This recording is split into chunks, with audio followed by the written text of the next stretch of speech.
not that bad out there, I'll tell you. You come from the other side of the country, this is easy.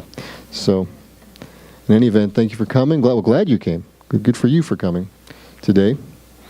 And this is a double parashah this week. Tazria and the other one, Metzora. I knew the root word. In any event, very exciting stuff, and I'm sure these are the chapters that you dwell in when you're reading the Bible. You don't go to Ephesians, you don't look at Revelation and want to read about Apache helicopters and so forth. You go right to Leviticus 12, 13, 14, and 15 and look at all these skin diseases, and you find out that myself, Mr. K's here, even though we're bald, we're clean, we're pure, there's none of this stuff going on. But quite frankly, in all seriousness, these chapters. Again, we're looking at these chapters. We just come on the heels of the chapters on kashrut, on kosher laws, and then it talks about this chapter 12 is about what goes on after childbirth. Oh, look at that! If Chaim were here, he'd say, "I get by with a little help from my friends." That's what he says, right? I know everything he's going to say, almost. Thank you very much. I was worried there. I didn't know what was going on. I thought there was some sa'arat or something, and you were going to be unclean and all this. So the first chapter here talks about what happens at a childbirth, and then it goes on to skin issues. I'll talk a little bit about that. We've got purification of people with skin issues, and then all the things that actually can be, that can come out of your body, desired things that come out, undesirable things that come out.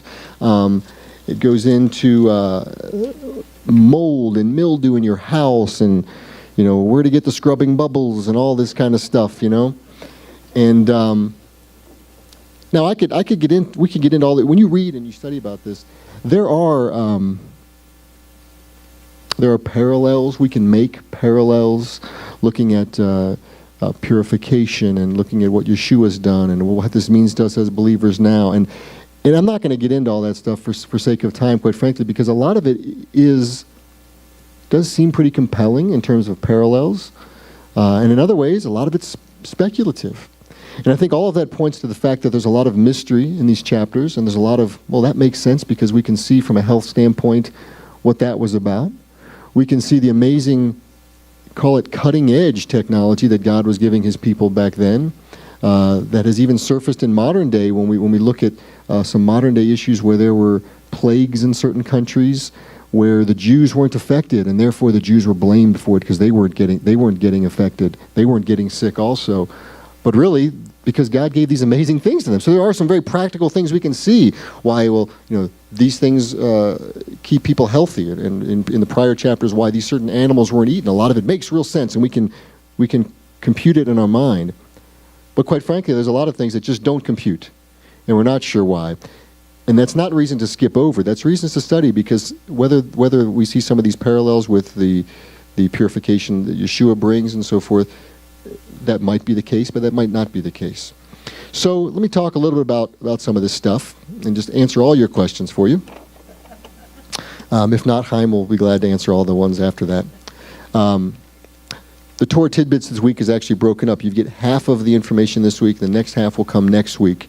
So you get some of the kosher stuff and then the skin stuff next week. I'd recommend hanging on to those two Torah tidbits.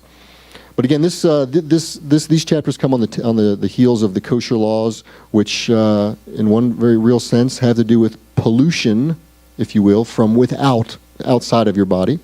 And now we're looking at all the stuff, the pollution from within. And again, Yeshua did talk about that idea some when he talked about the things that that come out or the things that defile.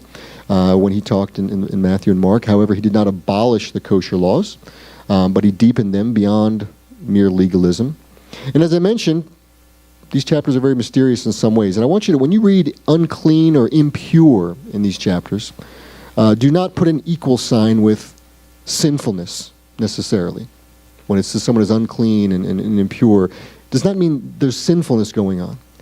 In fact, we know right here from chapter 12, childbirth, right? There's nothing sinful about childbirth. In fact, God says, be fruitful and multiply. It's a blessing. It's something we're supposed to do.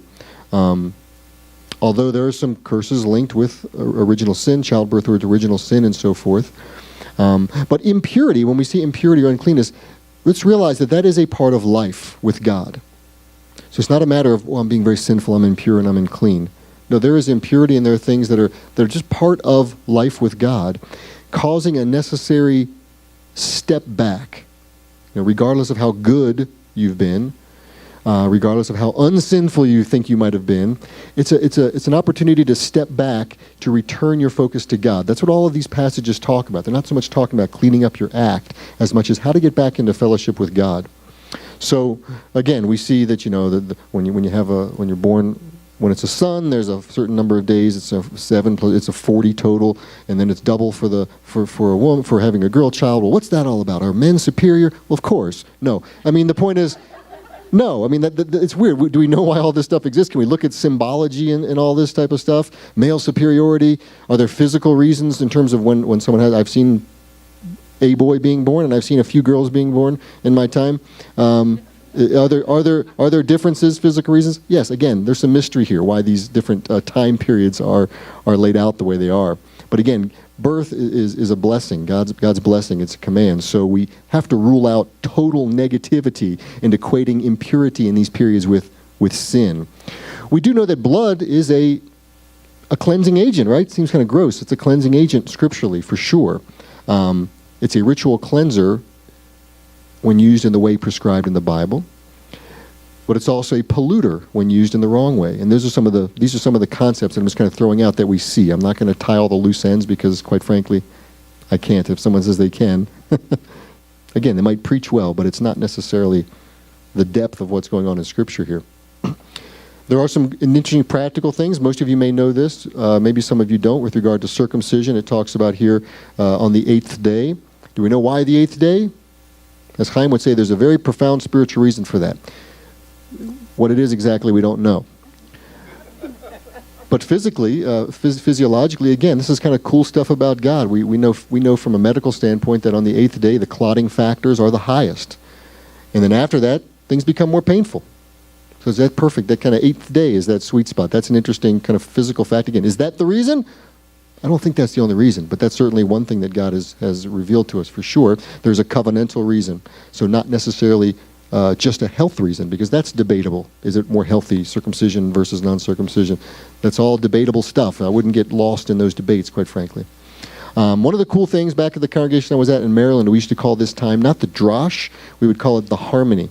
The harmony of the covenants. In other words, showing that the continuation, the continuity of the books of the Bible, if you will. And this is neat. When you read Luke and the birth narrative of Yeshua, we also see some of this word-for-word kind of stuff right there, where Mary and Joseph, Miriam and Yosef were poor. They brought the poorest of the offerings that were available here. Or they were just tight. They were being Jewish and they were saving their money.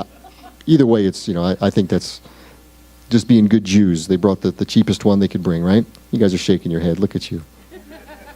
You're not Jewish. I can make the jokes. The repetition of tza'arat over and over again here is often translated leprosy. However, it's really just abnormalities in the skin, clothing, or abnormalities in houses and so forth.